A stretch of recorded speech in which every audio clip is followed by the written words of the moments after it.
Halo teman-teman sahabat kehidupan dimanapun berada yang hari ini mendengarkan cerita sahabat kehidupan. Semoga teman-teman semua dalam keadaan sehat, dilancarkan rezekinya, dan pastinya selalu diberikan kebahagiaan. Dan kisah sahabat kehidupan hari ini untuk ceritanya adalah nego sama Tuhan. Teman-teman, pernah gak sih kalian merasa di titik dimana kalian banyak masalah, dimana merasa bahwa ini adalah satu momen dimana ternyata kita harus melakukan sebuah negosiasi sama Tuhan, dan itu pernah saya lakukan. Dan hari ini saya akan cerita tentang seseorang yang berada di ICU, dia koma. Dan kisah ini terjadi beberapa tahun yang lalu. Saya dapat tahu kabar bahwa teman saya, teman satu perjuangan dulu, sebut saja namanya Iksan, dia tiba-tiba pingsan dan dirawat di ruang ICU di salah satu rumah sakit. Dia sudah menikah dan memiliki seorang anak yang cantik karena baru saja istrinya melahirkan. Dan Iksan ini dirawat karena sakit jantung, dan baru kali ini dia masuk ruang ICU. 3 hari dia koma di rumah sakit, dan saya belum sempat menjenguk karena masih sibuk kerja, sampai suatu malam di hari yang ketiga, istrinya mengabarkan bahwa Iksan ini bisa bangun pagi-pagi, bisa bangun sadar, terus fisiknya juga bagus, dan sempat melakukan video call dengan anaknya juga, dengan istrinya. Dan istrinya juga sempat nemenin dia di rumah sakit, karena sebelumnya, karena selama 3 hari dia di ICU, hanya bisa mantau dari rumah sambil mengurus anaknya yang baru lahir. Dan info yang saya dapat bahwa Iksan ini bisa pindah ruangan ke ruangan yang biasa. Semua merasa sangat gembira, teman-teman, teman kantor, teman tongkrongan, semuanya memberikan semangat sambil kita biasa bercanda, ngobrol-ngobrol. Sampai suatu malam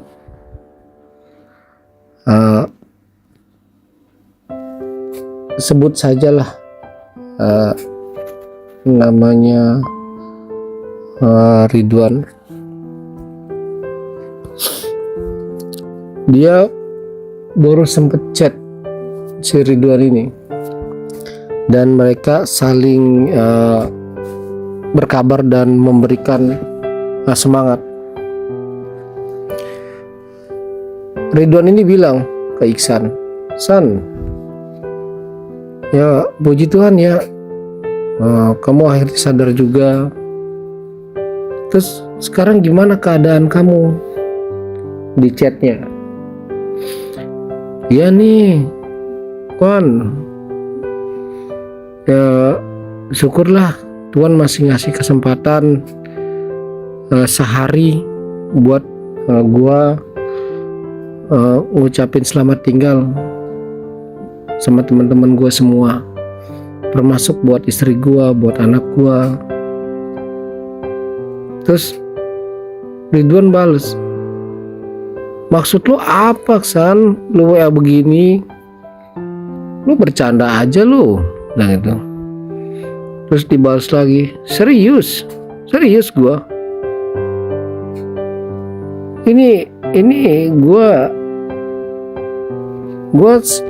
dikasih sehat hari ini, hanya ingin ngucapin selamat tinggal sama lu semua, sama temen gue, sama istri gue. Semalam itu, tahu nggak, gue tuh habis nego sama Tuhan, dan gue dikasih dua pilihan. Pilihan pertama adalah gue hidup dengan kemungkinan akan membawa penyakit ini lebih lama. Pilihan kedua, aku diajak sama Tuhan, di sana nggak ada sakit satupun penyakit. Nah terus ya yang gue pikirin adalah istri dan anak gue. Tuhan baca pikiran kali ya. Dia bilang, apakah kamu masih meragukan pemeliharaanku? Apakah kalau kamu bersamaku, anak istrimu akan kubiarkan begitu saja? Jujur, ya bingung juga, sambil merinding juga si Ridwan baca WA-nya. Terus lu pilih apa, San? Tentu gue lebih milih ikut sama Tuhan lagi. Bukan karena gue gak mau ngerasa sakit lagi, tapi gak bisa bayangin istri gue repot dan sedih ngurusin gue yang sakit-sakitan, belum nanti ngurus anak gue. Kalau lu pergi, istri lu pasti akan kehilangan dan sedih. Sebenarnya di sini, Bon, ya percaya nggak percaya, dia bilang, mungkin merasa gue halu karena obat kali ya, tapi gue merasa bahwa Tuhan akan menjaga istri gue, menjaga anak gue, menghibur istri gue dan anak gue.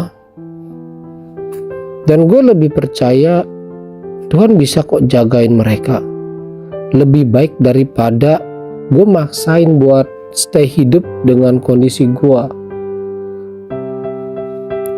Ya sempat speechless juga mungkin ya dengar cerita dia berkata seperti itu. Oke lah, San, lu tenangin diri aja dulu, istirahat aja dulu. Mungkin lu masih sakit, sakit lu ini sehingga membuat diri lu capek. Coba dah besok gua kesono, dia bilang, kita ngobrol lah, dia bilang, karena ini udah malam, udah pukul 11 malam juga, udah lu istirahat aja. Besok gua ke tempat lu, gua ajak ngobrol lu nya, dia bilang. Nah setelah itu nggak ada balasan lagi dari Iksannya, dan si Ridwan ini nggak cerita ke siapapun. Besokan paginya merindingnya begini, tersebar di grup WA bahwa Iksan tuh meninggal pukul 2 malam, dan itu terakhir chat sama Ridwan itu di pukul 23. Semuanya kaget karena sehari sebelumnya Iksan sempat sadar dan bisa komunikasi dan akan pindah ke ruangan yang biasa. Ya si Don merasa terpukul dong. Selama hari itu sampai ke pemakaman dia nggak nangis sama sekali, wajahnya biasa aja. Dan gue pikir setelah gue ngeliat si Ridwan itu, wah ini laki-laki. Yang namanya laki-laki mungkin mengekspresikan kesedihannya seperti itu. Setelah pemakaman gue ketemu lagi sama Ridwan, baru dia cerita semuanya. Wow, semua chatnya ditunjukin. Bingung mau bicara, mau percaya atau tidak di antara nyata dan tidak nyata. Di dalam mobil itu cuma ada gue sama Ridwan, dan akhirnya si Ridwan nangis sejadi-jadinya. kenapa gue nggak percaya ya waktu itu. Sekali itu saja, kenapa semalam nggak datang dan mungkin peluk dia. Ya gue shock sekali. Jujur, nggak nyangka selama ini dengar cerita seperti ini. Dipikirnya bahwa nggak akan pernah ngalamin, dan ini beneran terjadi di depan mata. Dan pembicaraan kami berdua itu tidak kami ceritakan lah ke siapa-siapa, hanya untuk pribadi kami saja. Bener saja, Tuhan setelah kematian, pemakaman, setelah beberapa bulan, saya dapat info bahwa Tuhan memelihara istrinya dan anaknya. Mereka punya usaha toko dan maju, dan sampai detik ini berapa tahun kemudian terkabar juga bahwa anaknya sudah tumbuh besar, cantik, punya mata mirip seperti si Iksan. Kadang kalau teringat kejadian ini, saya suka berbisik dalam hati bahwa Tuhan itu ternyata tidak pernah bohong. Tuhan benar. Saya ingin selalu bilang itu, San, ternyata apa yang kamu katakan itu benar semua. Tuhan itu nggak pernah bohong. Tuhan benar pelihara istri dan anak. Ya, tenang di surga ya. Doakan kami yang masih berjuang di dunia agar punya hati yang berserah dan tulus seperti kamu. Sejak saat itu setiap saya melayat ke orang yang meninggal oleh suami istrinya, saya tahu bahwa Tuhan akan pelihara dan beri penghiburan untuk mereka yang ditinggalkan. Dan itu merupakan suatu negosiasi dan yang tepat kalau menurut saya yang dilakukan. Dan saya teringat negosiasi saya juga terhadap dengan Tuhan. Jadi dulu pernah saya mengalami sakit yang parah, dan saya tahu sepertinya, tapi persisnya saya nggak tahu persis, bahwa mungkin dulu ini saya suka minum minuman keras. Dan sampai suatu waktu kondisi fisik saya itu benar-benar drop, tubuh kaku, kaki nggak bisa digerakin, tangan nggak bisa digerakin, terus bibir pucat, makan nggak bisa, makanan apapun nggak bisa masuk. Ternyata setelah saya dibawa ke dokter, lambung saya terkikis, dan saya tahu bahwa ini akibat dari minum minuman keras. Sampai satu hari saya itu tidak dapat makan sama sekali, hanya masuk air aci itu juga masuk cuma sesendok, tubuh panas, perut panas. Dan yang dulu merawat saya adalah ibu saya, dan saya masih ingat betul tangannya pegang perut saya, dan ibu saya selalu bilang, "Perut kamu panas sekali, Gus." Itu kata yang sampai sekarang masih saya ingat. Dan pada saat itu saya lihat air mata ibu saya menangis, dan sempat juga saya melihat sebuah bayangan putih. Entah itu apa, saya juga kurang paham. Dan sampai saya itu dulu, ya mungkin sama seperti Iksan, saya melakukan negosiasi. Saya selalu bilang begini, Tuhan, jika suatu hari nanti saya sembuh saya tidak akan menyentuh minuman-minuman keras lagi. Dan itu merupakan satu janji saya. Dan puji Tuhan, ya bersyukurlah sampai detik ini saya masih megang janji tersebut.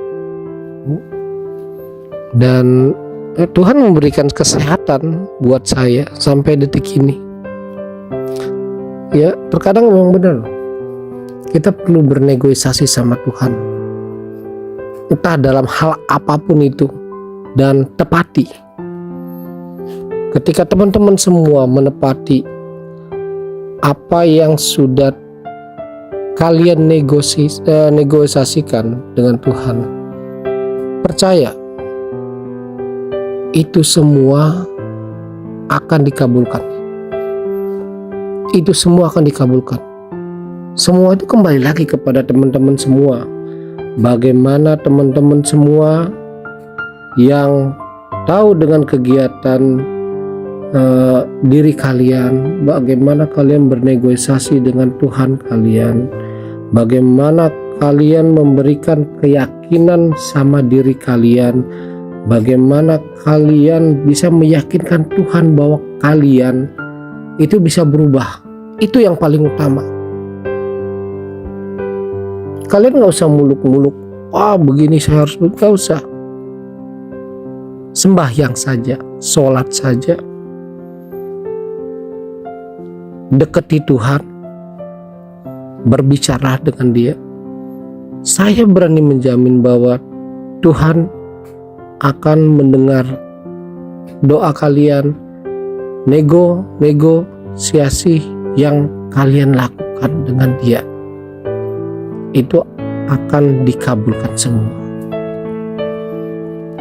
Ketika kalian melanggar daripada negosiasi tersebut, nah pada saat itulah nego batal. Jadi untuk teman-teman semua yang mendengar cerita sahabat kehidupan, ini merupakan salah satu kisah nyata, dan semoga ini bisa menjadi sebuah inspirasi, motivasi, dan mungkin sebuah cerita untuk kalian bisa bagikan kepada teman-teman yang lain. Demikian cerita sahabat kehidupan. Salam sahabat kehidupan.